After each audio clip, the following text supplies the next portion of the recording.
My name's Sue Murdoch and I'm the regional chair for Yorkshire and the Humber.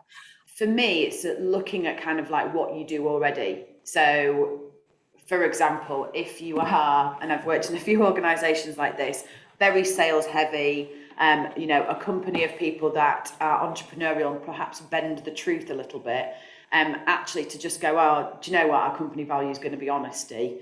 It's not going to work. You can't just place a value on a company that isn't kind of that. Or, as I mentioned, these three things have been and are still to a certain extent different for different people, but really been struggling since COVID. I had staff that would say, I can't think, I have two children I'm trying to homeschool, I just can't, I feel like trapped, it's so noisy, everything else. And then I had other people who were like, I live on my own, I haven't spoken to anybody in 3 days, and it's really like affecting me.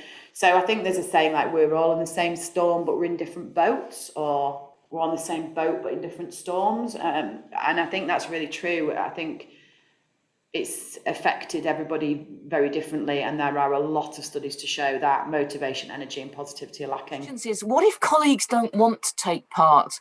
Particularly if you're in a team that's kind of a sort of a manageable size, and you've got 15, 20 people and 2 or 3 people just don't want to take part in the activities. Yeah, so don't force them, because that's the worst thing that you can do, number one.